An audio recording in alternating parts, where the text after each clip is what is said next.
afternoon, dear students. Today we will discuss about thermoregulation from second year biology, chapter number 15. Thermoregulation. Thermo means temperature and regulation to regulate. To regulate temperature. Maintenance of internal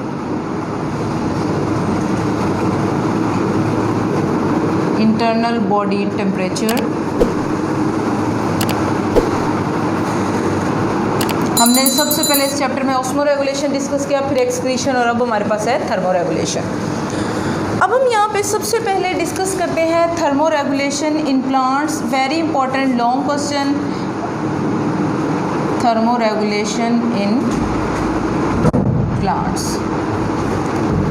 अब ना सिर्फ हमें thermo regulation की ज़रूरत होती है, पौधों को भी अपना इंटरनल बॉडी टेम्परेचर मेंटेन करने के लिए मुख्तलिफ अडेप्टेशंस उन्होंने की हुई होती हैं ताकि उनकी बॉडी जो है वो रेजिस्ट कर सके, यानी कि वो उसमें अच्छे से रह सकें। हमारे पास यहाँ पे हम सबसे पहले जो देखेंगे that is effects and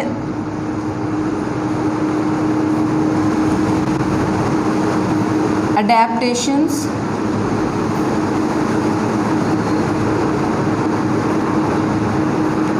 effects and adaptations हम पौधों की देखेंगे। सबसे पहले देखेंगे अगेंस्ट लो टेम्परेचर। जब सर्दी का सीज़न होता है तब की हम बात करते हैं। यहाँ पे हम लिखेंगे उसके इफ़ेक्ट्स और साथ हम यहाँ पे लिख लेंगे उनकी अडेप्टेशंस।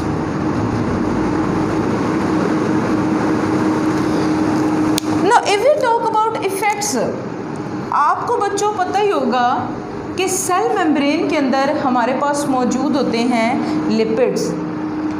जिस तरह हम घी की बात करें, घी जो है वो हम सर्दी वाली जगह पे रख दें तो वो जम जाता है। अब यहाँ पे अगर हम बात करते हैं सेल मेम्ब्रेन या प्लाज्मा मेम्ब्रेन की, जब उसके लिपिड्स सर्दी फेस करते हैं तो वो लॉक हो जाएंगे, क्रिस्टल फॉर्मेशन हो जाती है उनकी। और जब ऐसा होगा तो अंडरस्टूड सी बात है कि यहाँ पे उसका मेम्ब्रेन का स्ट्रक्चर जब वो क्या हो जाएगा, तबाह हो जाएगा। दूसरा, प्रोटीन स्ट्रक्चर डिस्टर्ब होगा।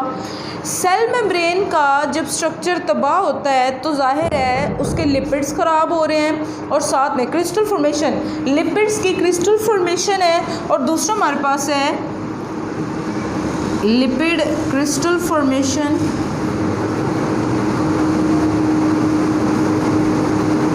and changes in protein structure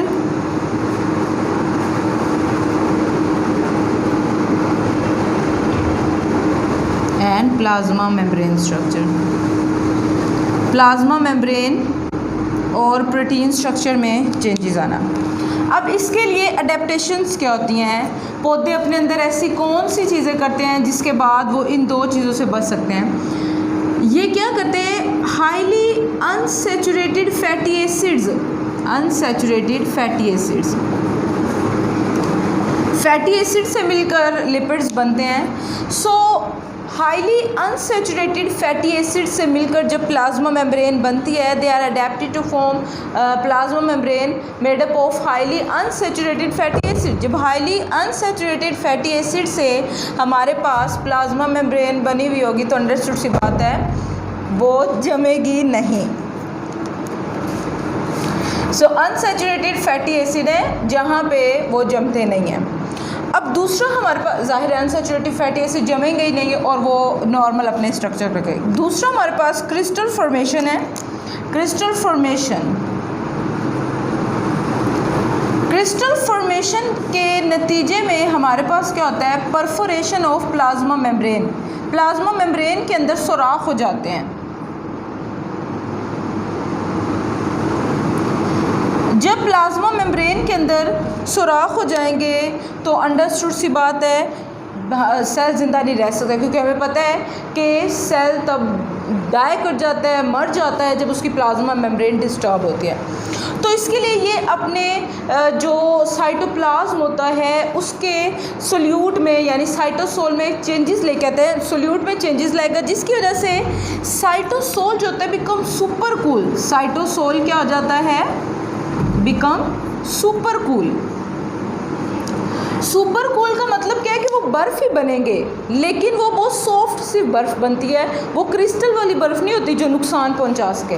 वो सॉफ्ट सा जो सुपर कूल फॉर्म होती है उसमें ज़ाहिर है अब परफोरेशन नहीं होगी। अब यहाँ पे अनसैचुरेटेड फैटी एसिड है, तो अनसैचुरेटेड फैटी एसिड जैसे ऑयल हम सर्दी फ्रिज में भी रख दे तो जमता नहीं है, तो यहाँ पे इसलिए वो जमेगा नहीं, हमारे पास ये स्ट्रक्चर तबाह नहीं होगा प्लाज्मा मेम्ब्रेन का। और दूसरा, परफोरेशन ऑफ प्लाज्मा मेम्ब्रेन, जब साइटोसोल सुपर कूल होगा उसकी क्रिस्टल फॉर्मेशन नहीं होगी, तो जाहिर है अब प्लाज्मा मेम्ब्रेन के अंदर सुराख भी नहीं होते हैं। सेल वॉल के अंदर कोई परफोरेशन हो जाए तो उसका इतना इफेक्ट नहीं है, क्योंकि नॉन लिविंग सेल वॉल होती है, सो उसका इतना इफेक्ट नहीं होता। लेकिन प्लाज्मा मेम्ब्रेन को कुछ होता है तो जाहिर है प्लांट के लिए ये नुकसान देता है। अब आ जाता है अगेंस्ट हाई टेम्परेचर।